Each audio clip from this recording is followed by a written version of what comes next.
In the late summer of 1950, over Great Falls, Montana, a short motion picture was recorded that would later be referenced in official investigations into unidentified aerial phenomena.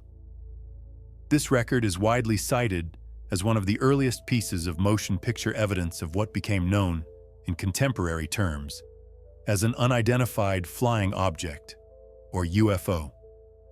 The footage was captured on August 15, 1950, by Nick Mariana, a minor league baseball manager, and later examined by multiple government and independent researchers across the 1950s and 1960s.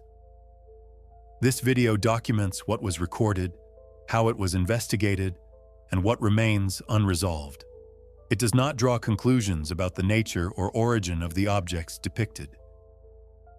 On the morning of August 15, 1950, at approximately 11:29 a.m., Nick Mariana and his 19-year-old secretary, Virginia Raunig, were inspecting an empty baseball stadium in Great Falls, Montana, before a scheduled game.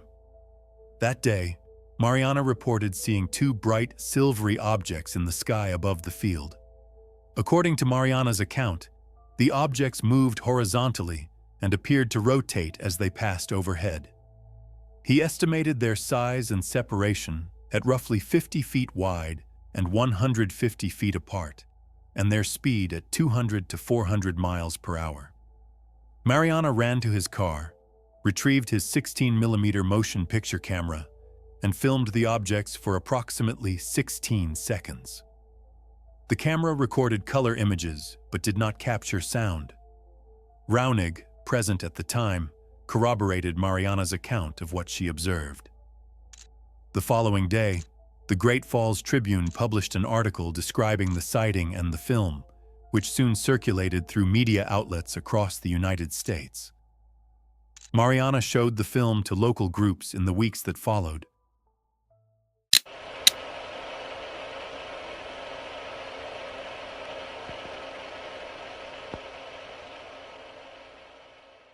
Following media coverage, the film drew attention from military investigators. A reporter contacted the Wright-Patterson Air Force Base Photo Analysis Unit after notifying local Air Force officials. Air Force Captain John Brynildson interviewed Mariana and arranged for the film to be sent to Wright-Patterson for assessment. In an initial review, Air Force photo analysts concluded the recorded images were consistent with reflections from two F-94 jet fighters known to be in the area at the time. A cover letter sent with the returned film stated that analysts had found nothing identifiable of an unusual nature. Controversy arose surrounding reports that frames at the beginning of the film, which some local viewers said clearly showed rotating disc shapes, were missing when the footage was returned. Air Force personnel maintained that only one damaged frame had been removed. In July 1952, a more detailed Air Force analysis was conducted after Mariana agreed to a review on the condition that no frames be removed. This study ruled out birds, balloons, and meteors as explanations, and also rejected the earlier reflection hypothesis. According to later memoirs by Air Force officer Edward J. Ruppelt, the analysts concluded the objects remained unidentified within the limits of the available data. Additional formal reviews took place. In 1953, the Robertson Panel, a committee of scientists convened by the U.S. Air Force and CIA, reviewed the case and reiterated that aircraft reflections were the most plausible explanation based on the records available at the time. Later, in 1954 to 1956, scientist Robert M. L. Baker, Jr., working through Green Rouse Productions, analyzed the film for a documentary project and judged the reflection hypothesis to be strained. He later described the imagery as effectively unidentifiable, noting the limitations of the photographic data. In the 1960s, the Condon Committee at the University of Colorado conducted another review. Investigators assigned to the Mariana film encountered conflicting details, including uncertainty about the exact date of the footage and differing interpretations of the missing frames. One investigator remained skeptical of claims about removed footage. Another considered the footage among the more significant case files studied. Astronomer William Hartmann, also involved in the Condon investigation, concluded that while airplane reflections remained the principal working hypothesis, alternative explanations could not be conclusively ruled out. Despite multiple examinations by Air Force analysis units, scientific panels, and independent researchers, no definitive explanation for the objects seen in the Mariana film has been established. Discrepancies remain in the record regarding the composition and interpretation of the original footage, including the issue of missing frames at the beginning of the film. Official panels, such as the Robertson panel, favored airborne reflections as the most consistent explanation recorded at the time, while subsequent analysts described the imagery as unidentifiable. Within the Condon Committee's review, investigators disagreed on interpretations and placed differing weight on the available evidence.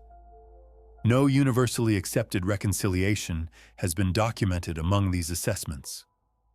Questions about the nature of the recorded objects and the completeness of the archival film data remain part of the historical record.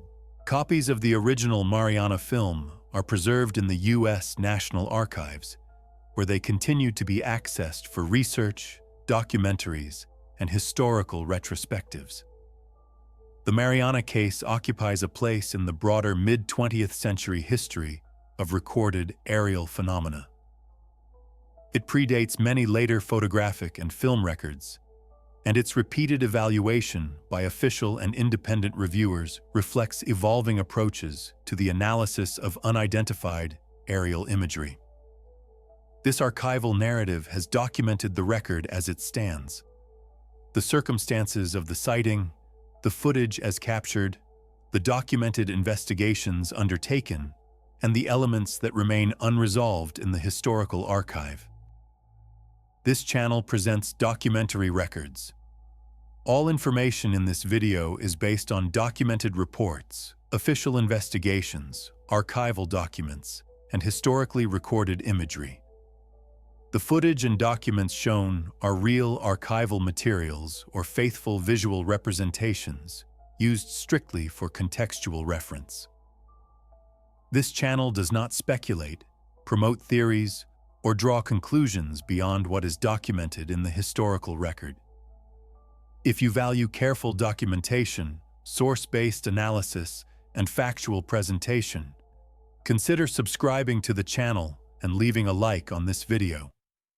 New cases are documented regularly,